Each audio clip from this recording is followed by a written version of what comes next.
Hi friends, आज की class modern history. सबसे पहले आज टीचर्स डे के उपलक्ष्य में बहुत बहुत शुभकामनाएं, लाख लाख बधाइयाँ आप सबको। और उदय जीएस रिसर्च सेंटर के प्लेटफॉर्म पर तहे दिल से स्वागत। फ्रेंड्स, जैसा कि इसके पहले आपने जो क्लास लिया है मॉडर्न हिस्ट्री की, और मॉडर्न हिस्ट्री में आपने देखा है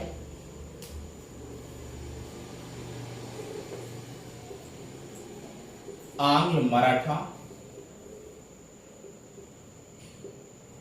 का प्रथम युद्ध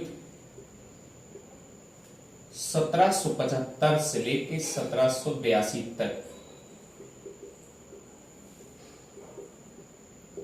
चलता है। जैसा कि आंग्ल मराठा के युद्ध में हम आपको भूमिका बता चुके, भूमिका के साथ साथ आपने देखा है कि अर्रास का युद्ध भी हो चुका है।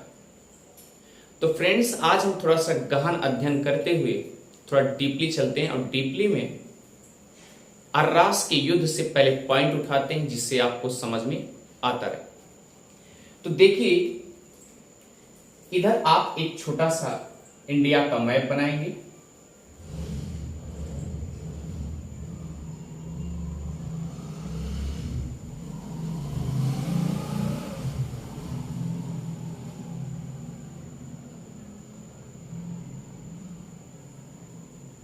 ये आपका भारत है। जैसा कि आप जानते हैं, आपने ये पढ़ा है पिछली क्लास में भी, ये बंगाल है और बंगाल एक मुख्य प्रेसिडेंसी है।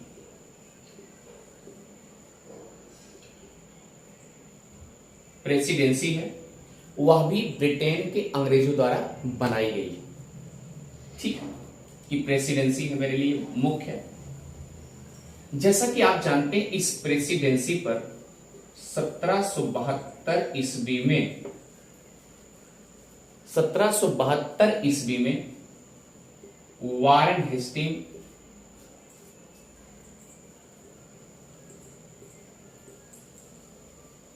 यहां पर आता है।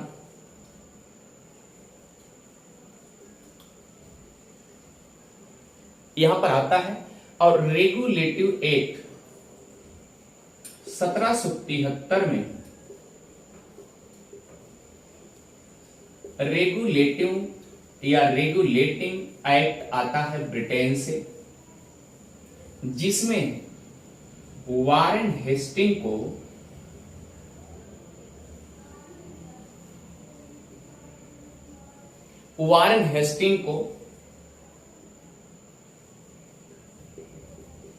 बंगाल का प्रथम गवर्नर बना दिया जाता है।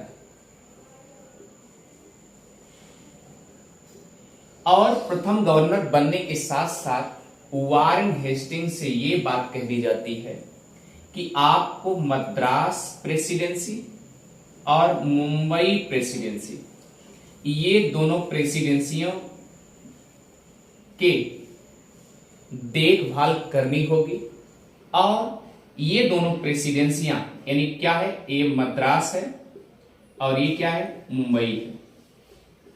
ये दोनों प्रेसिडेंसियां आपके अंदर ही काम करेंगी। ये बात आप पहले से भी पढ़ते चले आए, आज भी बता दिया जा रहा है। ठीक है, जैसा कि जानते हैं कि यहां पर जो तीनों प्रेसिडेंसियां हैं बंगाल के अंतर्गत ही काम कर रही हैं। और आपने ये भी देखा कि मद्रास में अंग्रेजों का छत्र छाया है। पहले से अंग्रेज यहां पर दुर्ग बना करके रह रहे हैं। बंगाल में तो अंग्रेज है ही हैं, और बंबई में भी, बंबई दान में भी मिला। आप समझ सकते हैं, यहां भी अंग्रेज पहले से छाए हुए। इसका मतलब इन तीनों जगह आप इतना समझिए, अंग्रेजों का बोलबाला अच्छा खासा चल रहा। ठीक है, ये बातें आपको समझ में आ गई। लेकिन एक बात ये जानिए कि अगर ये मद्रास है तो यहां पर क्या है, निजाम लोग रह रहे हैं, ये निजाम लोग रह रहे हैं। और आप ये जानते हैं कि यहां पर जो है, यहां पर मैसूर है और यहां पर मुंबई, अर्थात यहां पर मराठा लोग रह रहे हैं, मराठा और पेशवा लोग रह रहे हैं। यानी मराठाओं के सरदार मेन जो होते हैं, मुख्य जो होते हैं, उनको पेशवा की पदवी दी जाती है। आप जैसे जानते हैं ये अवध प्रांत है और यहां पर आप जानते हैं क्या कि दिल्ली सेंट्रल है। थोड़ा सा यहां देखिए, दिल्ली सेंट्रल ये है और अवध प्रांत ये राजपूताना क्षेत्र। लगभग दिल्ली, अवध ये सब तो बंगाल यानी ब्रिटेन के कब्जे में गुलामी कर ही रहे हैं। इधर मैसूर भी, अभी आपने देखा कि आंग्ल मैसूर का युद्ध हुआ, प्रथम, द्वितीय, तृतीय, चतुर्थ होते गए। फ्रेंड्स, ये निजाम तो संधि के साथ जुड़ ही गया है अंग्रेज के साथ। आपके पास बचा क्या है, मराठा। हम मराठा में आज जो कहानी उठाने जा रहे हैं फ्रेंड्स, वह जो है यहां पर आखिर मराठा इतना उच्च विकास कैसे करते चले जा रहे, ये अंग्रेजों के निगाहों में करकरी बनती चली जा रही, चिंगारियां बनती चली जा रही। फ्रेंड्स, हम उठाते हैं 1772, यहां भी कहानी उठाते हैं, यहीं से आप जिससे समझ जाए अच्छे से। इसके पहले की कहानी हमने भूमिका में बहुत अच्छी तरीके से मैं बता चुका हूं। तो फ्रेंड्स याद रखिए कैसे करते हैं। 1772 में यहां मराठाओं का जो सरदार था, आप समझिए उसका नाम माधवराव था। तो हुआ क्या, माधव राव की मृत्यु हो जाती है।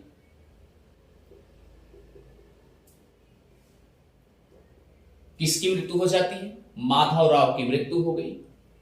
अब जब माधवराव की मृत्यु हो गई तो अब कोई न कोई तो उत्तराधिकारी के रूप में मराठा के सरदार या पेशवा के रूप में बनेगा ना। तो वह बनता है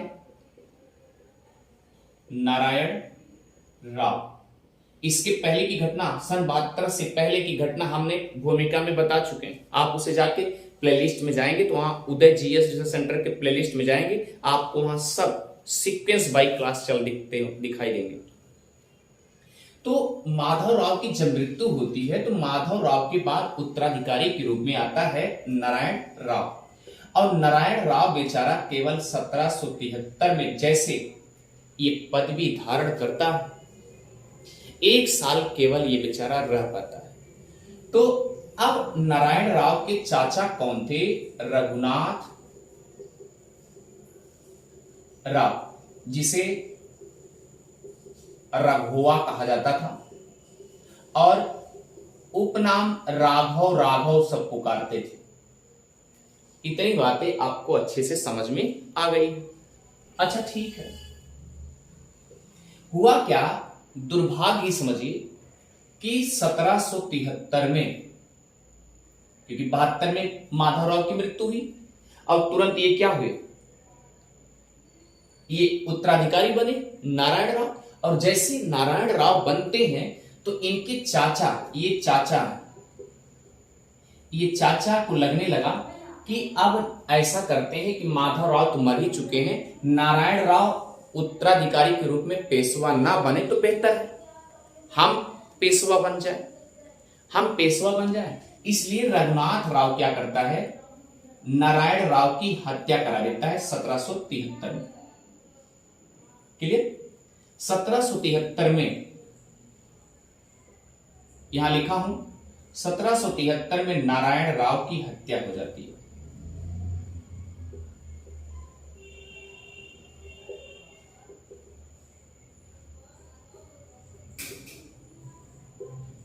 किसकी हत्या हो गई, नारायण राव की हत्या हो गई। अब देखिए आगे देखिए, जब नारायण राव की हत्या होती है तो नारायण राव का एक छोटा सा बेबी था, बच्चा था, बेटा। नारायण राव का एक बेटा था जिसका नाम था नारायण राव माधव राव सेकंड। क्यों? क्योंकि एक माधव राव तो पहले थे ना, इन्हीं का वंशज, जैसे इन्हीं का वंशज चल रहा है, इन्हीं का वंशज जो है माधव राव सेकंड, इनका नाम रख दिया जाता है नारायण राव माधव राव सेकंड। कि जिस तरीके से माधव राव ने यहां पर शासन किए थे, उसी तरीके से पेशवा का काम किए थे, उसी तरीके से नारायण राव भी क्या करेगा, ये माधव राव सेकंड भी काम करेगा। इसीलिए इसको एक पेशवा बनाया जाता है।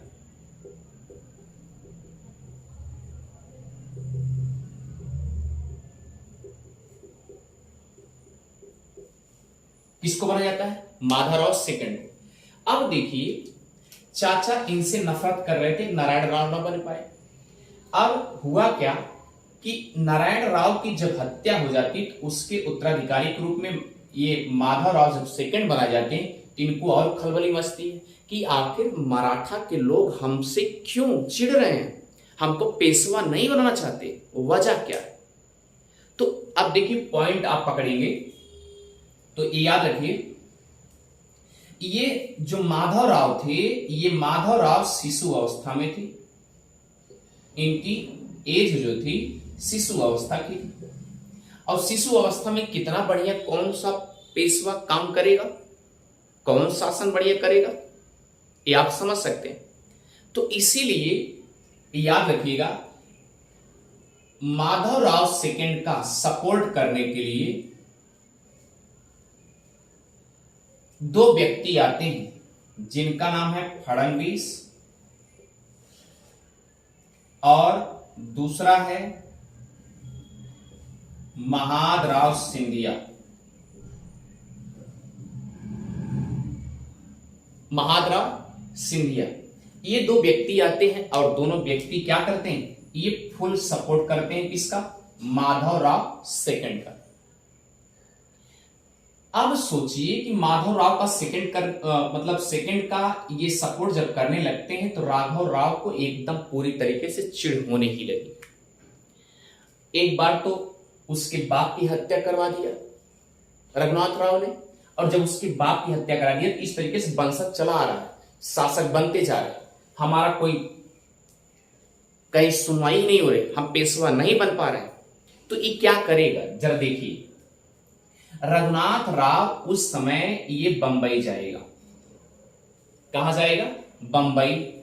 और बंबई में जैसे पहुंचेगा, वहां पर उनकी मुलाकात किससे होगी? ब्रिटिश अधिकारियों से होगी, ब्रिटिश अधिकारी से होगी।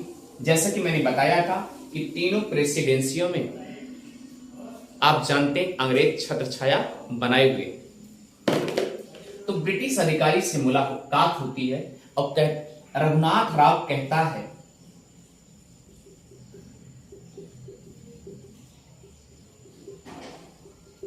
कि अगर मेरा आप साथ दीजिए, ब्रिटिश अधिकारी से कहता है, रघुनाथ राव कहता है कि अगर मेरा साथ आप दीजिए तो हम मराठाओं पर हमला बोलने जा रहे हैं, लड़ाई करने जा रहे हैं, क्योंकि मुझे पेशवा बनना है।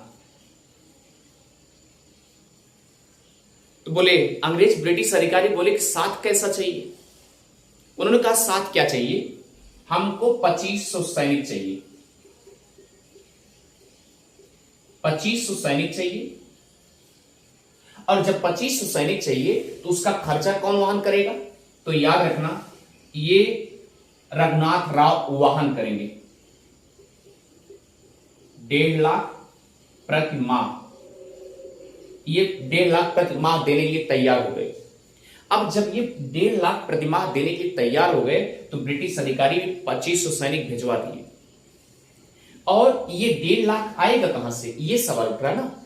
ये 1.5 लाख रघुनाथ राव ने कहा कि हम सूरत और भड़ौच, सूरत और भड़ौच से राजस्व वसूलेंगे। क्या करेंगे, राजस्व वसूलेंगे और राजस्व वसूल करके हम आपको आपके सैनिक का प्रतिमाह खर्चा दिया करेंगे। ये दूसरी संधि होगी। अब पहली संधि क्या होती है? पहली संधि ये थी कि रघुनाथ राव ने पहले सबसे बड़ा लालच दे दिया। क्या लालच? ये दिया कि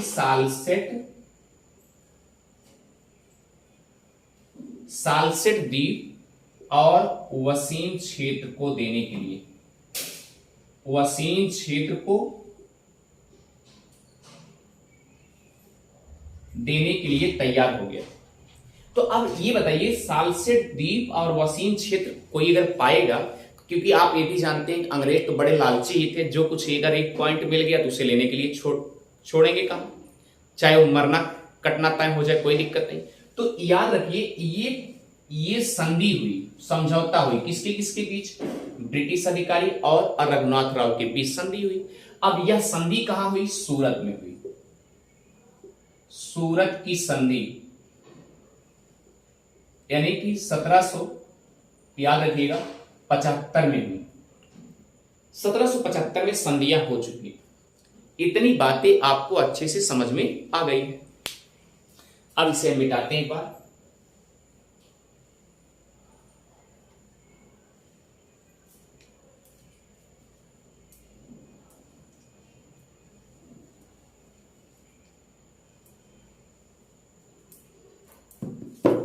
जैसा कि आप जानते हैं, जब सूरत की संधि होती है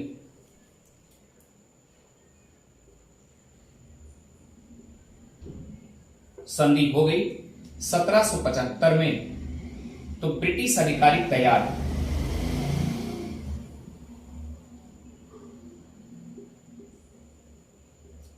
ब्रिटिश अधिकारी एकदम तैयार हो गए। ठीक है, कोई बात नहीं, हम आपको पेशवा बना के रहेंगे।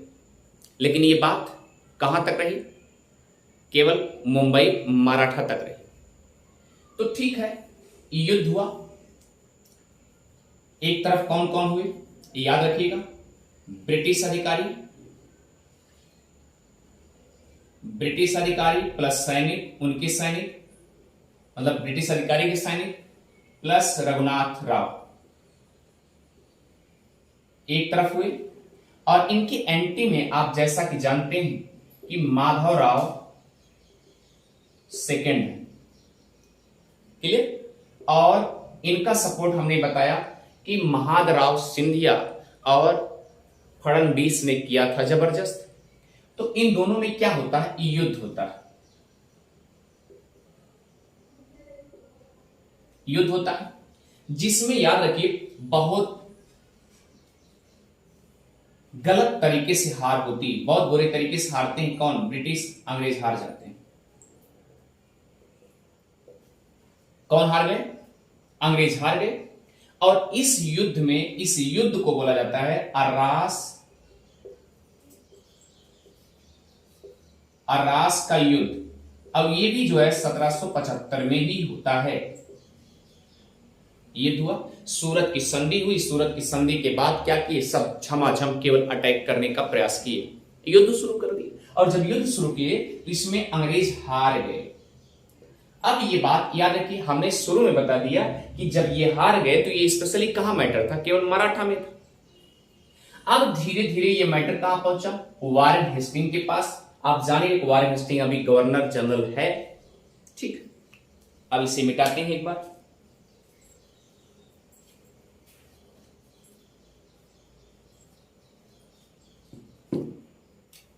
वारेन हेस्टिंग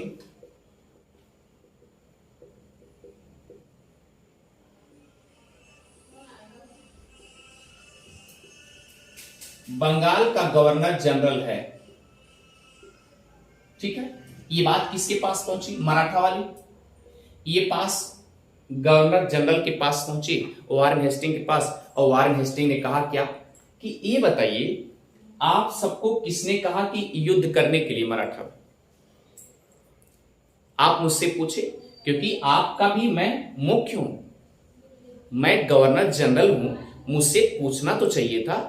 आपने सूरत की संधि कर लिया, और जो सूरत की संधि करने के बाद धीरे से आपने अटैक भी कर दिया, आपने झगड़ा कर दिया। आप जब हार गए तो मेरे पास आ गए, अगर जीत गए तो मेरे पास ना आते तब तो आप पेशवा बन जाते वहां के। इस तरीके से वारेन हेस्टिंग ने कह दिया। अब जब वारेन हेस्टिंग ने इस तरीके से कह दिया तो अब देखिए वारेन हेस्टिंग के पास और मराठा लोग गए। रघुनाथ राव को छोड़ करके, क्योंकि वो अंग्रेज से मिले थे, बाकी और जो मराठा लोग थे वो चले गए वारेन हेस्टिंग से मिलने।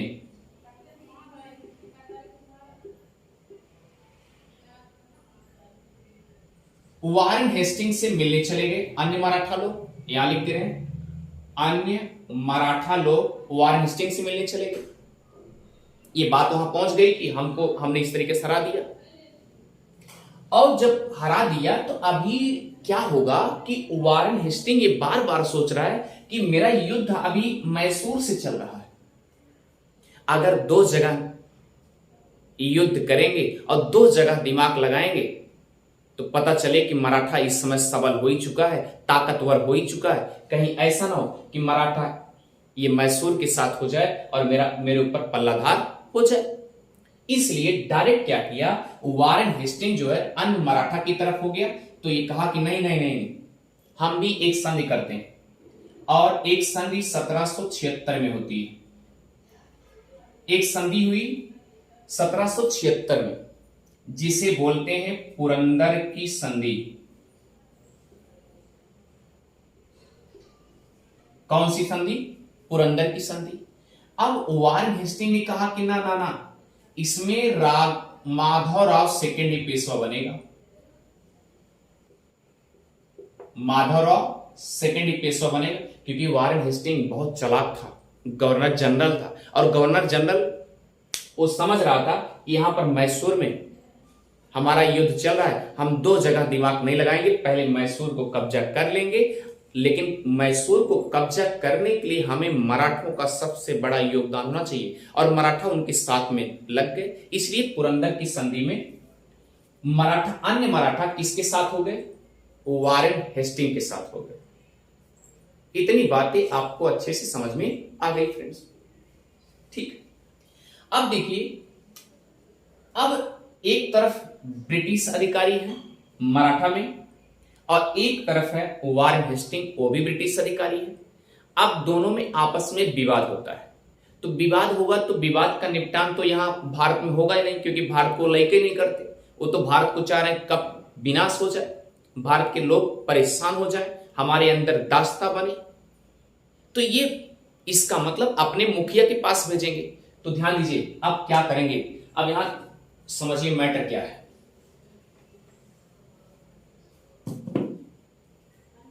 इधर देखिए, ये है मुंबई। मुंबई में कौन कौन झगड़ा लड़ाई कर रहे हैं?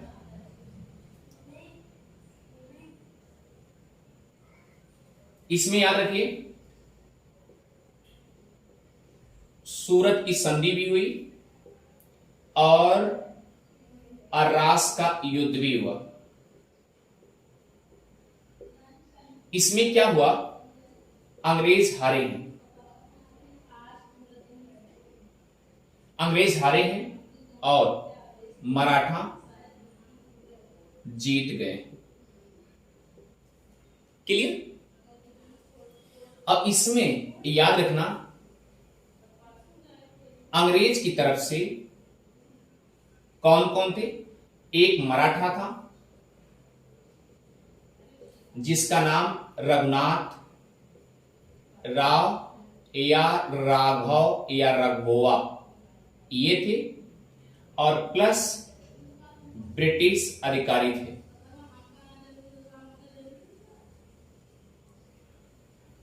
ब्रिटिश अधिकारी थे। और इधर मराठा जो थे, अन्य लोग थे, अन्य मराठा यानी विपक्षी, यानी माधव राव सेकंड थे। माधव राव सेकंड इनके सहपाठी लोग थे, इनका सपोर्ट करने वाले लोग थे। अब इसमें आपको समझना होगा कि इधर क्या है, बंगाल है। बंगाल में यहां गवर्नर जनरल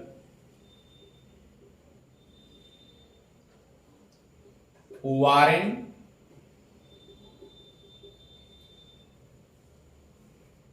हेस्टिंग्स है। क्लियर? बंगाल में कौन बैठा है? वारेन हेस्टिंग्स बैठा। अन्य मराठा लोग जब यहां से जीत गए और ये बात खबर पता चली गवर्नर जनरल वारेन हेस्टिंग को, तो गवर्नर जनरल ने क्या किया? एक संधि बुलाई, एक संधि किया, पुरंदर की संधि 1776 ईस्वी में। इसमें क्या हुआ? ध्यान दीजिएगा, इसमें संधि जो होती है, यह संधि स्पेशल अन्य मराठाओं के पक्ष में आती है, अन्य मराठा के पक्ष में होती है। अब इसी तरीके से वारेन हेस्टिंग इनके सपोर्ट में रहता भी कि माधवराव सेकंड ही मराठा के पेशवा बने, क्योंकि वारेन हेस्टिंग बुद्धिजीवी था। इतनी बातें समझ गए। अब देखिए, इधर मुंबई के ब्रिटिश अधिकारी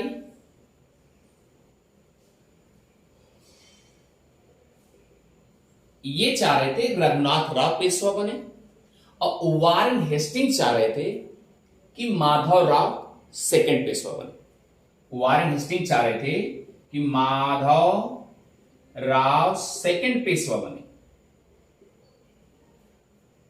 ये तो दोनों का विपरीत हो गया मैटर। जब दोनों का विपरीत होगा मैटर, तो ये आपस में सुलझने वाला तो है नहीं। इसका मतलब इसे बाहर भेजा जाएगा। बाहर कहां? मतलब अपने मुख्य जो ओनर होंगे उनके पास भेजा जाएगा। तो ये दोनों का आपसी विवाद चलने लगा। विवाद किसके किसके बीच? ब्रिटिश जो अधिकारी हैं मुंबई के और ब्रिटिश अधिकारी जो है गवर्नर जनरल, इनके बीच बहुत जबरदस्त मैटर, विवाद खड़ा हो गया। और ये मैटर पहुंचा ब्रिटेन। कहां पहुंच गया? ये मैटर ब्रिटेन पहुंच गया। और ब्रिटेन में जब पहुंच गया तो कॉमन हॉल में बैठक हुई कि वहां का मैटर कितना संगीन हो चुका है कि दो दो आपस में लड़ रहे हैं। दोनों अंग्रेज अधिकारी आपस में विवाद खड़ा क्यों हो रहा है आखिर? तो अब ये डिपेंड करता है कि ब्रिटेन के जो ओनर हैं उनके ऊपर डिपेंड करता है कि उनके कि सूरत की संधि मानेंगे कि पुरंदर की संधि मानेंगे। अगर पुरंदर की संधि मानेंगे तो माधवराव क्या बनेंगे? पेशवा बनेंगे। और अगर मुंबई की बात मानेंगे, यानी मुंबई के ब्रिटिश अधिकारियों की बात मानेंगे, तो उसमें सूरत की संधि के अकॉर्डिंग कौन बनेगा? रघुनाथ राव पेशवा बनेगा। मैटर तो बड़ा संगीन लग रहा है और आपके दिमाग में उठ रहा है। आपको दिमाग में उठना भी चाहिए, लाजिमी भी उठना, क्योंकि जब तीनों मराठा यानी मुंबई और मद्रास दोनों प्रेसिडेंसी अगर बंगाल के कब्जे में है, नेतृत्व में काम कर रही हैं, तो जो गवर्नर जनरल बंगाल में बैठा होगा उसकी बात क्या होगी? सर्वमान्य होगी। क्लियर है? ये बात इस हमारी सर्वमान्य होगी। तो इसका मतलब आप देखने में तो लग रहा होगा क्या कि पुरंदर की संधियां जो है यही मान्य होनी चाहिए, लेकिन हुआ क्या? परिणाम देखिए। अब हम ये बात पहुंचा चुके हैं ब्रिटेन। ये दोनों के आपसी विवाद, ब्रिटिश अधिकारियों की आपसी विवाद जो है कहां पहुंच चुका है? ब्रिटेन पहुंच चुका है। ब्रिटेन के लंदन में पहुंच चुका है। तो फ्रेंड्स, इसे मिटाते हैं। अब देखिए क्या होता है। अब ब्रिटेन उस समय उलझा हुआ है। ब्रिटेन जो है अभी एक व्यापार का नियम चलाया था। उसी दौरान, उसी टाइम 1776 में ही एक व्यापार, 1776 के पहले से उसका त्रिकोणी व्यापार का नियम चल रहा था, नीति चल रही थी। यानी कि आप लिखेंगे ब्रिटेन 1776 के पहले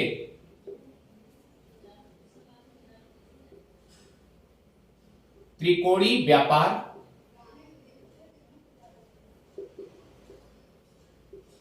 का नीति चला रहा था। अब सवाल उठता है, त्रिकोणी इधर उलझा हुआ है। त्रिकोणी क्या है? व्यापार नीति क्या है? इधर ब्रिटेन है। और याद रखिए, मैप के अकॉर्डिंग समझा दें। आइए चलते हैं, मैप के अकॉर्डिंग समझते हैं। अब देखिए,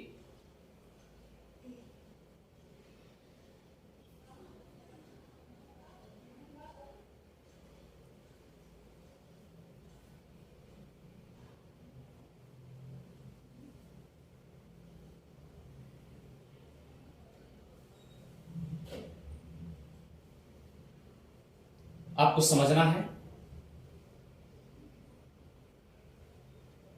क्लियर?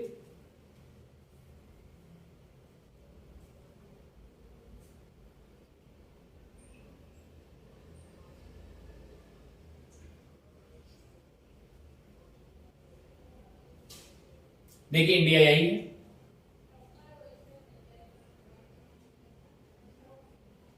चलिए यहां पर आपने देखा कि ब्रिटेन है, ये ब्रिटेन है और ये अमेरिका है और ये आपका अफ्रीका है और यहां पर क्या है, फ्रांस है। इस बात को समझिए, पॉइंट समझ जाएंगे तो आपको समझने में आपका नजरिया अच्छा कॉन्सेप्ट तैयार हो जाएगा कि उस समय जब दोनों ब्रिटिश अधिकारियों के जो भारत में रह रहे हैं उनका विवाद जो है ब्रिटेन जाता है, और जब ब्रिटेन जाता है तो वहां पर ब्रिटेन उस समय क्या कर रहा था, तब मैटर समझ में आएगा कि आखिर भारत की तरफ कैसा निर्णय आता है। ये निर्णय कैसे क्लियर होगा कि पुरंदर की संधि मानी जाए कि सूरत की संधि मानी जाए, तब यहीं पर क्लियर हो जाएगा कि आखिर कौन से निर्णय क्लियर होता है। आगे देखिए, अब सवाल उठता है कि फ्रांस और ब्रिटेन दोनों का कब्जा अमेरिकी क्षेत्र पे था, यानी अमेरिका पर ब्रिटेन का कब्जा बहुत जबरदस्त था। उस समय फ्रांस का भी कब्जा था, और याद रखना फ्रांस और ब्रिटेन हमेशा पहले से ही 36 के आंकड़े में चल रहे थे, एक दूसरे के एंटी चल रहे हैं। जब जब ब्रिटेन अमेरिका के ऊपर हमला करता है, कुछ भी करने का सोचता है, तो ब्रिटेन, याद रखना, फ्रांस जो है अमेरिका का सपोर्ट करने के लिए भी तैयार हो जाता है। तो फ्रेंड्स याद रखिए हुआ क्या, कंडीशन, रणनीति क्या है। ये एक त्रिकोणीय श्रृंखला चल रही थी, एक अफ्रीका है और ये आपका अमेरिका है और ये आपका ब्रिटेन है। जैसा कि आप इस नियम को यहां पर समझिए, इसको मिटा देते हैं, उसके बाद तो भारत तो आपके समक्ष ही है। अब यहां पर लिख दे रहे हैं ये ब्रिटेन है और ये आपने देखा अमेरिका है और ये आपने देखा कि फ्रांस है। इन तीनों का नियम क्या चल रहा है जरा ध्यान दीजिएगा। ब्रिटेन ये त्रिकोणीय नियम या त्रिकोणीय व्यापार का नियम जो चला रहा है, क्या करता है, अमेरिका में उस समय कच्चा माल यानी कपास के रूप में बढ़िया निकालता है और उत्पादन कर भी रहा था। ये कहानी आप 1776 के पहले ही समझें, अभी तो आपके लिए बेटर होगा। तो कच्चा माल कपास के रूप में निकाल रहा था और सस्ते दामों पर बेच रहा था। अब ये सस्ते दामों में खरीदने वाला कौन है, ब्रिटेन है। यानी कि यहां कच्चा माल यानी कपास के रूप में, और यह कपास यहां से सस्ते दाम पे निकल करके कहां जाते थे, ब्रिटेन जाते थे। जैसा कि आप जानते हैं कि ब्रिटेन में उस समय औद्योगिक क्रांति समाप्त होने के बाद वहां पर आप देखेंगे कि नए नए टेक्नोलॉजी विकसित हो चुके थे, मशीनीकरण आ चुके थे। यानी कि यहां पर जो कच्चा माल आता था, यहां पर मशीनीकरण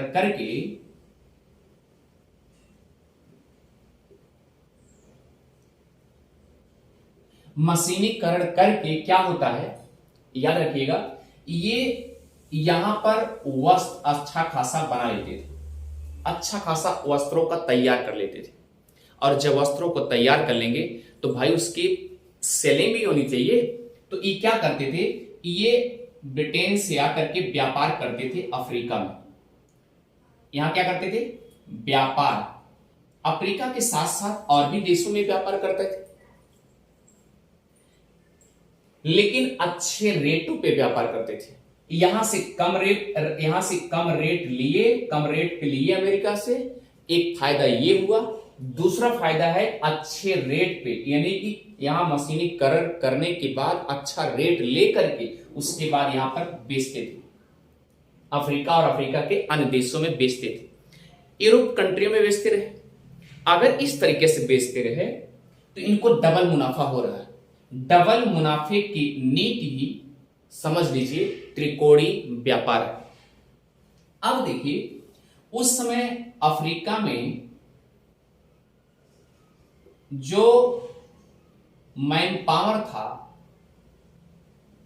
मैन पावर मतलब दास या दासता,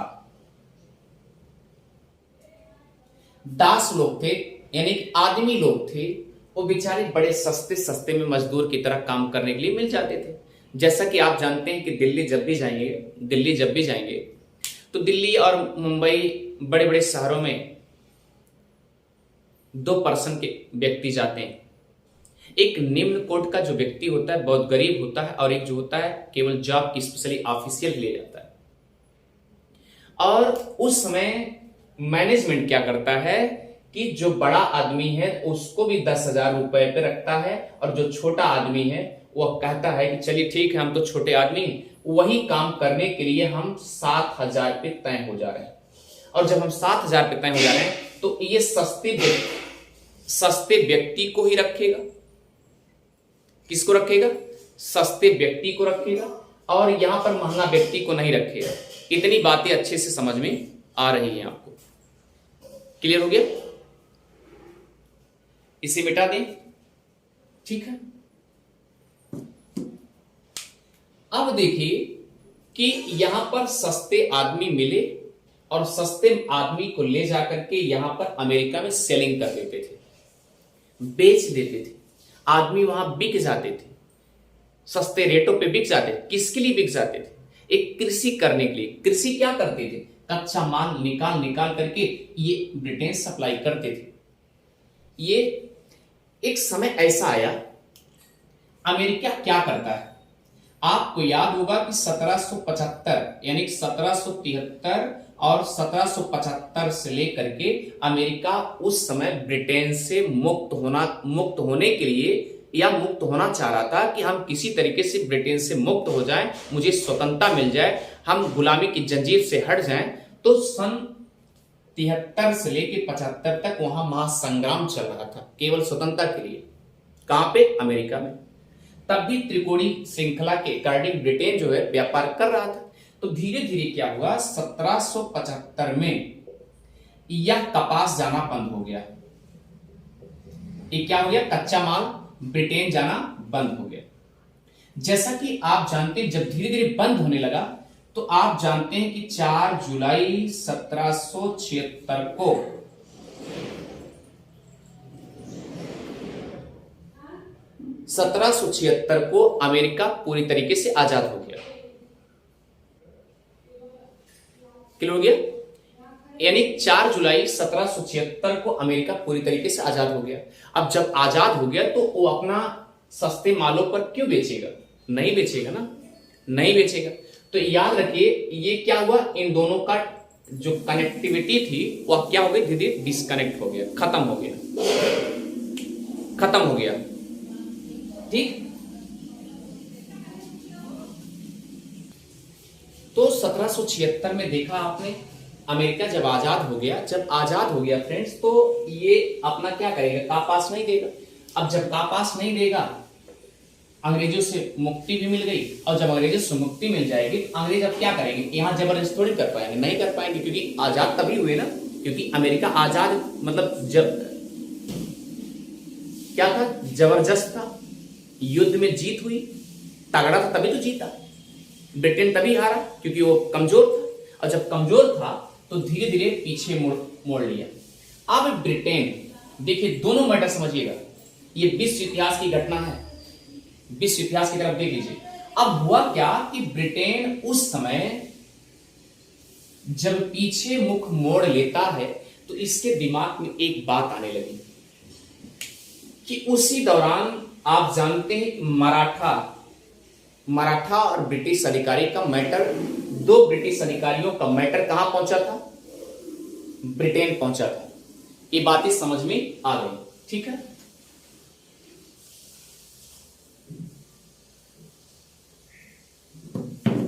अब ब्रिटेन क्या सोच रहा है,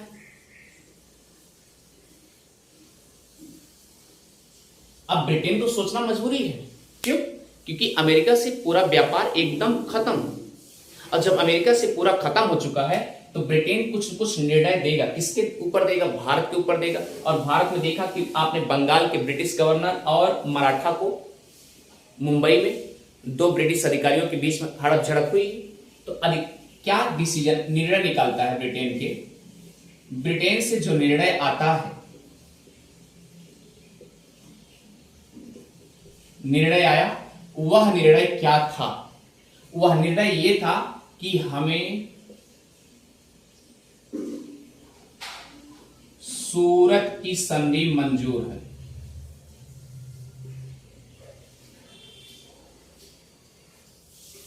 अब देखिए इनकी मनदशा देखिए, मनोदशा देखिए। इनकी मनोदशा ये हो गई कि हमें सूरत की संधि मंजूर है। क्यों मंजूर है?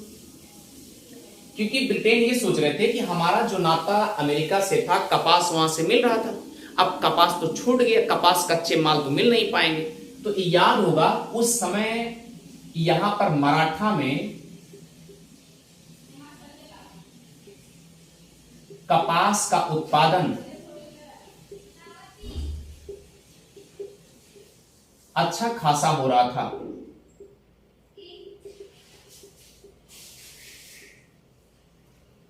कहां पे हो रहा था?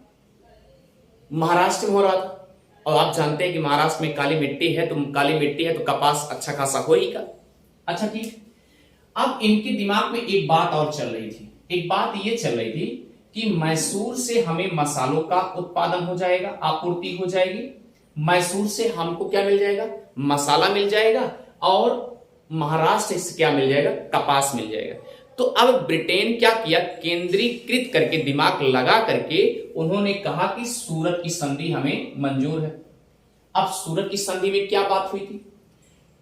सूरत की संधि में जो वहां से डिसीजन आया, सूरत की संधि में क्या मंजूर हुआ था कि राघव राव उर्फ रघुनाथ राव, राघव राव को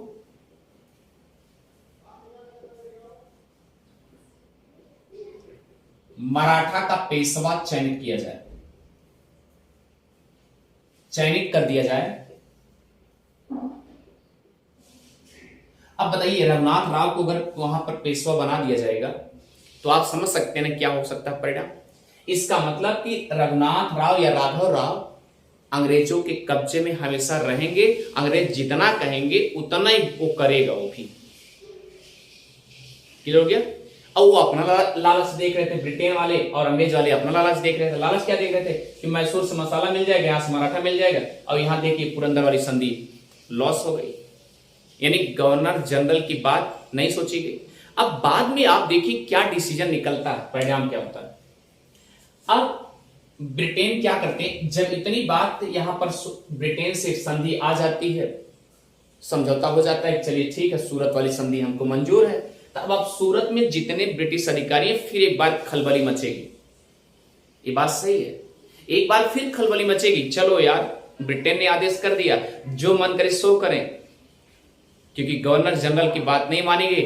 हम एक ब्रिटिश अधिकारी हमारी बात मानी गई, क्योंकि यहां से कपास अच्छा खासा निकल रहा है। तो अब यह माइंड सर्कुलेट करता है कि ऐसा क्यों ब्रिटिश सोच रहे हैं। तो आप समझ सकते हैं केवल अमेरिका से नाता तोड़ने की वजह से। चलिए अब देखिए, अब आपने जैसा कि देखा है कि 1776 में 1776 में जो ब्रिटेन से आदेश आया,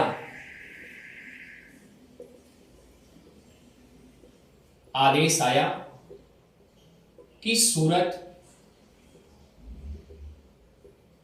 की संधि मंजूर। इसका मतलब क्या हुआ?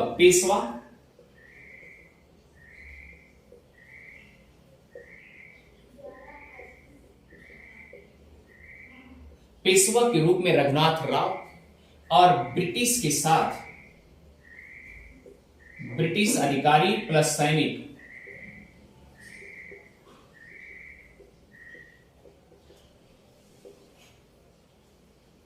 मिलकर अन्य मराठा के ऊपर क्या करेंगे? हमला कर देंगे, युद्ध हो जाएगा। और वह युद्ध जो होता है, याद रखिएगा, 1779 में होता है। यहां लिखेंगे 1779 में युद्ध होता है, और वह युद्ध तेलगांव का युद्ध कहा जाता है। तेलगांव का युद्ध हुआ। अब जब तेलगांव का युद्ध हुआ, इस युद्ध में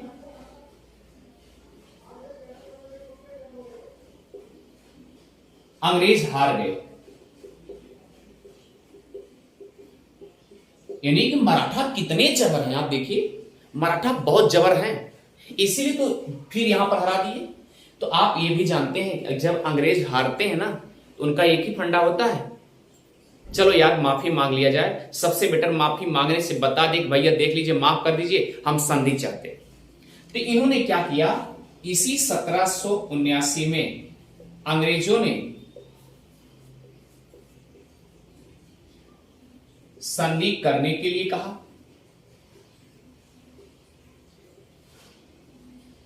संधि करने के लिए कहा, और याद रखना वह संधि होती है बड़ा गांव। बड़ा गांव में, यानी इसे बोलते हैं बड़े गांव की संधि या बड़ा गांव की संधि। संधि के नाम से जाना जाता है। इतनी बातें आपको अच्छे से समझ में आ गई, क्लियर। अब देखिए फ्रेंड्स, अब देखिए इधर तो ये महाराष्ट्र में उथल पुथल हो रहा है, एक बार हार एक बार जीत, एक बार हार एक बार जीत, ऐसा हो रहा है। अब भाई वारेन हेस्टिंग बैठा है गवर्नर जनरल बन के बंगाल में बैठा हुआ, उसके मन में भी खलबलियां मचने लगी कि हम एक गवर्नर जनरल होकर के उधर हमारा एक साथी अंग्रेज हार रहा है, हम ऐसे शांत पूर्वक नहीं बैठ सकते। तो गवर्नर जनरल वारेन हेस्टिंग भी दो तरीके से, दो तरफ से मराठा को घेरने का प्रयास करेगा।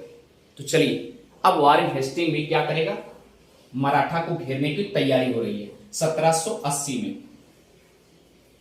चलिए अब देखिए, लिखेंगे वारेन हेस्टिंग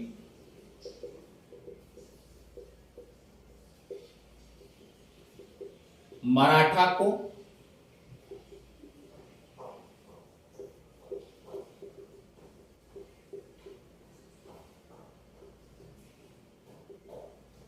घेरने की तैयारियां शुरू,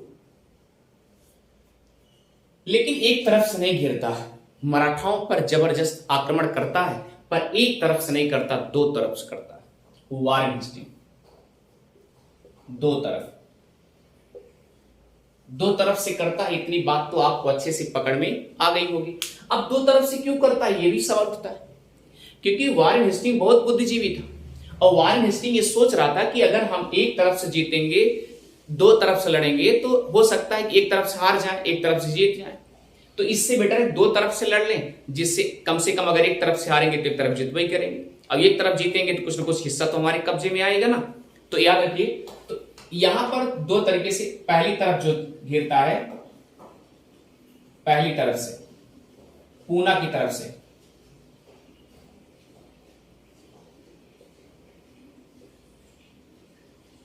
पूना की तरफ घेरता है, और दूसरी तरफ जब घेरता है तो ग्वालियर की तरफ घेरता है।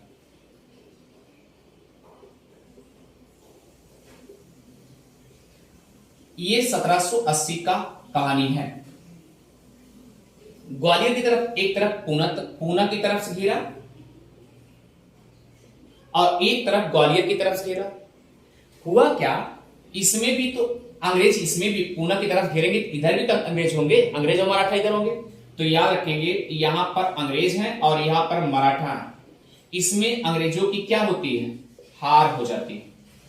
इसमें अंग्रेज हार गए और इसमें मराठा जीत गए, मराठा तब भी सबल। चलिए भैया, इतनी बड़ी अच्छी बात। और ग्वालियर की तरफ से इधर भी क्या है, अंग्रेज हैं, और क्या है, मराठा है।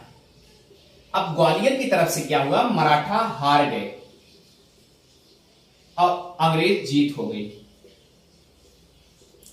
अंग्रेज जीत गए, लेकिन याद रखना, स्पेशली जब ग्वालियर की तरफ से युद्ध हुआ था, ये 1780 की कहानी है, और जब यहां पर ग्वालियर की तरफ से हुआ तो ग्वालियर में जब अंग्रेज जीत गए तो स्पेशली मुख्य रूप से 3 क्षेत्रों को और विजिट कर लिया, 3 क्षेत्रों को और जीत लिया। एक ग्वालियर हो गया,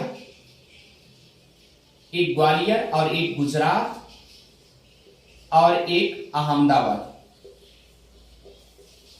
एक अहमदाबाद, ग्वालियर, गुजरात और अहमदाबाद, इनको भी जीत लिया अंग्रेजों ने, एक कब्जे में आ गए। अब इस प्रकार से वारेन हेस्टिंग बहुत खुश, चलिए कम से कम 3 तो हिस्सा आया, 3 हिस्सा आ गया। फ्रेंड्स आगे चलते हैं।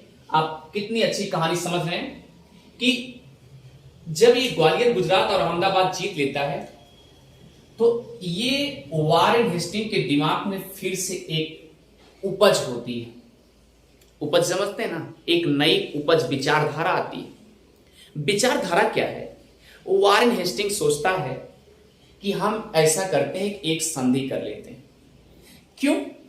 क्योंकि आप जानते हैं कि 1780 से लेकर के, क्योंकि 80 चल ही रहा है, 1780 से लेकर के 1784 तक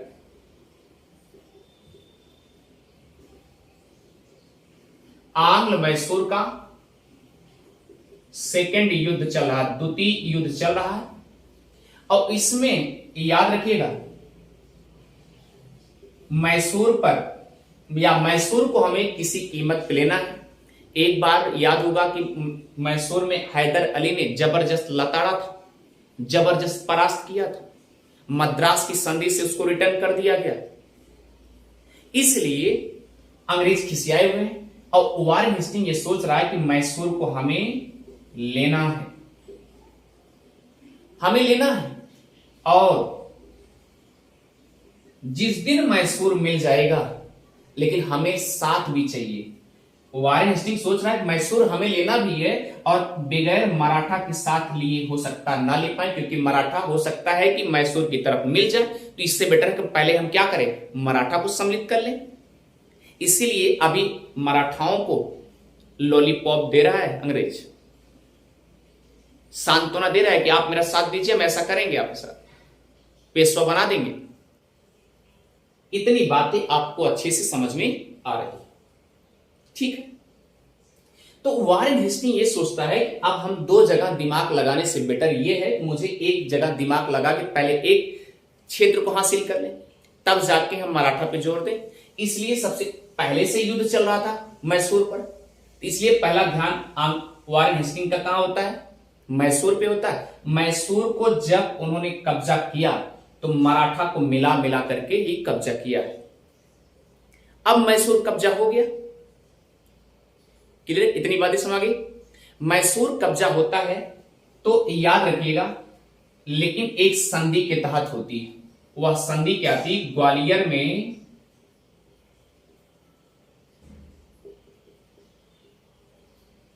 साल बाई की संधि के तहत। और याद रखिएगा ये 1782 होता है। 1782 में साल बाई की संधि के तहत मराठाओं से संधि होती है कि मराठा लोग हमारा साथ दीजिए, हम मैसूर जीत जाएंगे, तुम आपको हिस्सेदारी दे देंगे, पेशवा बना देंगे।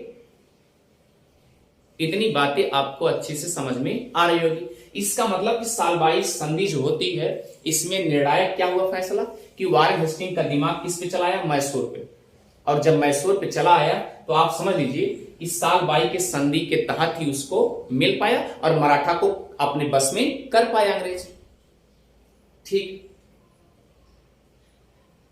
वारेन हेस्टिंग ये भी सोच रहा है कि मेरा दिमाग कहीं ऐसा ना भटक जाए, पता चले एक हम जिसको पाने के चक्कर में वो भी छूट जाए, इसलिए मैसूर पर सारा ध्यान लगा दिया और संधि भी कर लिया। और इसी संधि के तहत जो यहां पर जो जीता था क्षेत्र, आप जानते हैं कि इसके पहले अंग्रेज जहां जहां जीते हैं क्षेत्र और जहां जहां संधियां किए हैं, कहते हैं जो पहले से था वो अपना अपना पहले उसका हो जाए।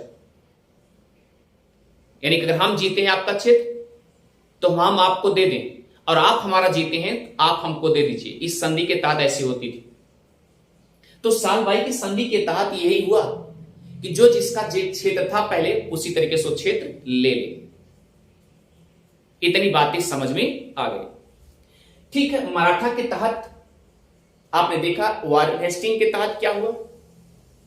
अब जब मराठा की तरफ संधि कर लिए, साल बाई की संधि हो जाती है, इसे मिटाते हैं।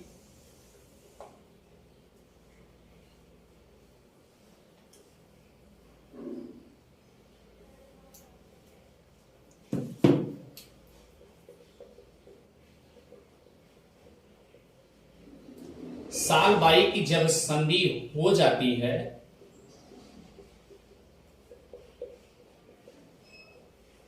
तो मराठा में पेशवा के रूप में, याद रखना, माधवराव सेकंड भी बनते हैं। पेशवा के रूप में माधवराव सेकंड को ही बनाया जाता है।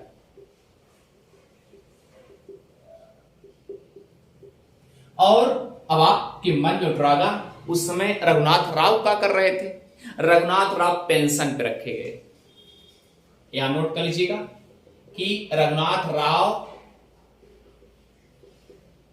पेंशन पर रखे गए कि आपको ऐसा है, पेंशन दिया जाएगा, आप टेंशन न लीजिए, पेंशन मिलता रहेगा, आप पेंशन पे रहेंगे, कोई दिक्कत आपको नहीं होगी।